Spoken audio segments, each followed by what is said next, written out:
안녕하세요. 반갑습니다. 책 읽어주는 감성 7호입니다.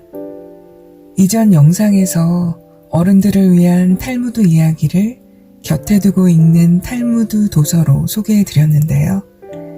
잠자리 탈무드 영상을 올려드리기로 약속했는데 분량이 좀 적었던 것 같아서 오늘 낭독 허용 분량은 적지만 추가로 새롭고 좋은 이야기들을 준비해보았습니다. 도서출판 더 클래식의 탈무드 이야기인데요. 제가 채널 초반에 올린 어린이 탈무드, 그리고 지난 영상, 오늘 내용까지 중복되는 부분이 없어요. 좋은 내용들만 추려서 만들었으니까요. 나중에도 다시 듣고 싶으실 때 재생 목록에서 보시고 골라 들으시면 좋을 것 같습니다. 아직도 많이 미숙해서 구독자 여러분과 소통하고 싶어서 어제 커뮤니티 창에 처음으로 글을 적어보았거든요. 제 채널에서 만나고 싶은 도서나 전하고 싶은 얘기가 혹시 있으시면 댓글로 남겨주시면 감사하겠습니다. 네, 눈이 보이지 않는 것보다 마음이 보이지 않는 것이 더 두렵다. 탈무드에 나오는 말인데요. 보편적인 인문 고전으로 시대를 초월해서 여전히 사랑을 받고 있는 5,000년 유대 민족의 지혜와 철학. 그럼 바로 새로운 탈무드 이야기 속으로 들어가 보겠습니다. 범인은 누구인가? 어느 집주인이 세 사람을 자신의 집으로 초대했다. 손님들이 돌아간 후 주인은 자신이 아끼던 은으로 만든 촛대가 없어진 것을 알게 되었다. 다음날 집주인은 손님 3명을 데리고 랍비를 찾아가서 전날 밤에 있었던 일을 이야기하였다. 랍비는 사정을 들은 후 잠시 생각한 뒤 그들에게 말했다. 조금 후에 옆방을 어둡게 해두겠습니다. 그리고 방 한가운데 탁자 위에다 촛대를 올려둘 것이니 여러분은 순서대로 한 명씩 들어가서 촛대를 만지고 나오세요. 그 말이 무슨 뜻인지 알 수 없어서 4사람은 랍비를 멀뚱멀뚱 쳐다보았다. 랍비는 말을 이었다. 나는 하나님께 그 촛대에 마법의 힘을 내려달라고 기도를 드릴 겁니다. 만약 여러분 중에 어제 촛대를 훔친 사람이 있다면 그 사람은 촛대를 만지는 순간 벼락을 맞은 것처럼 온몸이 마비되고 감전되어 비명을 지르게 될 겁니다. 랍비는 옆방을 어둡게 만든 후 탁자 가운데에 촛불을 놓았다. 주인이 거짓말을 하는 것일 수도 있으므로 주인부터 손님들까지 차례대로 그 방에 들어가서 촛대를 만지고 나왔다. 그러나 어느 누구도 감전이 되어 비명을 지르는 일은 없었다. 랍비는 방에 다녀온 4명에게 손바닥을 내밀도록 지시했다. 그런데 4명 가운데 한 사람의 손만 깨끗했다. 그가 바로 촛대를 훔친 범인이었다. 랍비는 도둑을 찾기 위해서 촛대에 검댕을 묻혀두었는데 감전이 될까 두려웠던 범인이 촛대를 만지지 않았던 것이다. 쪽지. 로마가 이스라엘을 지배하던 시기의 일이다. 어느 날 어떤 로마인 한 명이 살해를 당했다. 범인을 찾는 데 어려움을 겪던 로마 병사들은 유대인 가운데 아무나 붙잡아다가 사형을 시켜 사람들의 본보기로 삼아야겠다고 생각했다. 로마 병사가 사형장에 유대인을 끌고 와서 물었다. 너는 유대교를 믿겠지? 네가 믿는 하나님을 시험해 보아야겠군. 이 항아리 안에는 2개의 쪽지가 들어있다. 하나는 사형이라고 적혀있고 다른 하나에는 사형을 면제한다고 적혀있다. 너의 신이 너를 돕는다면 너는 분명히 사형을 면제한다고 적힌 쪽지를 뽑겠지. 로마 병사는 항아리를 유대인에게 내밀었다. 자, 어서 뽑아보아라. 뽑은 쪽지에 적힌 대로 하겠다. 하지만 실상은 두 쪽지 모두에 사형이라고 적혀 있었기 때문에 뭘 뽑든지 간에 유대인이 죽음을 피하기는 어려웠다. 유대인은 로마 병사의 속셈을 쉽게 알아차렸다. 그래서 어떻게 해야 할지 고민하다가 기도를 했다. 얼마 후 기도를 마친 유대인은 항아리 안에서 쪽지 한 장을 꺼내어 재빨리 입에 넣고 삼켜버렸다. 병사는 놀라서 말했다. 쪽지를 먹어버리면 어떻게 하느냐? 쪽지 내용을 알 수 없지 않느냐? 그러자 유대인이 대답했다. 그거야 간단합니다. 저 항아리 속에 남은 쪽지에 뭐라고 적혀 있는지 펴보면 제가 어떤 쪽지를 삼켰는지 알 수 있겠지요. 기적이란 어느 날 3층 집에서 랍비가 성경을 보고 있었다.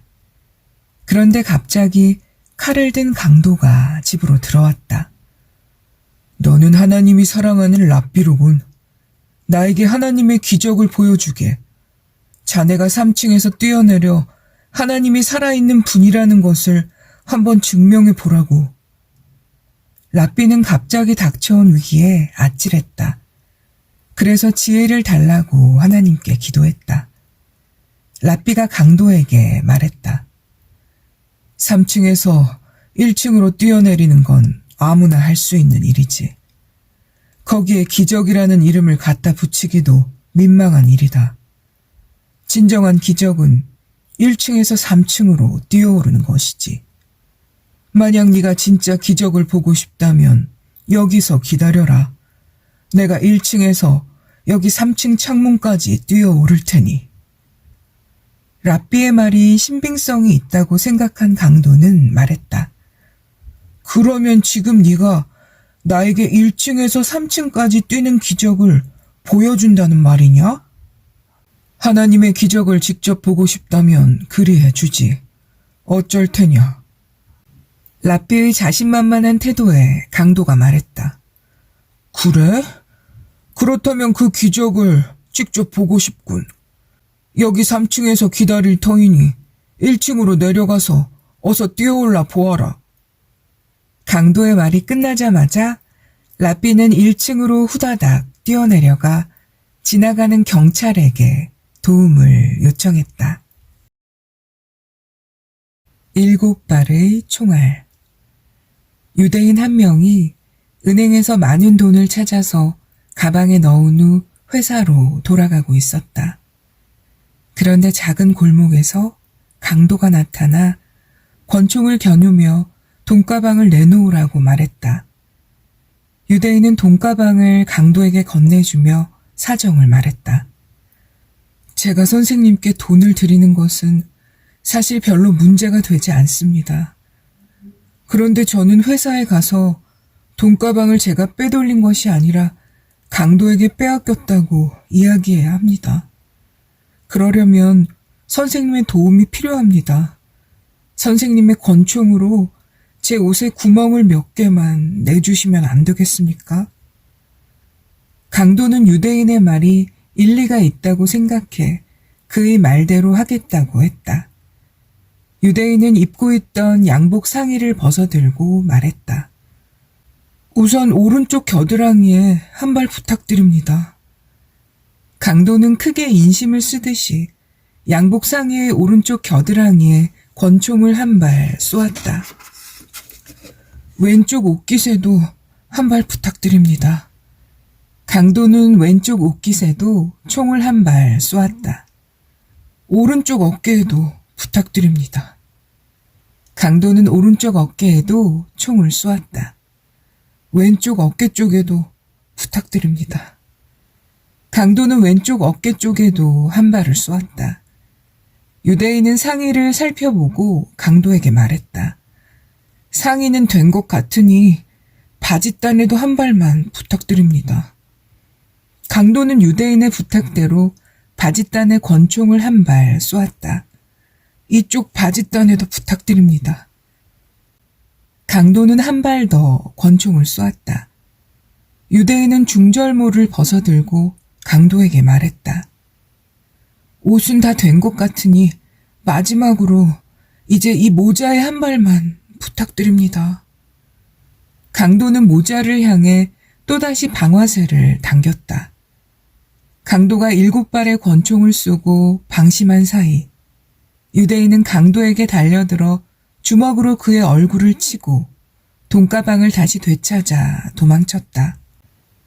강도는 도망가는 유대인을 향해 권총을 쏘았다.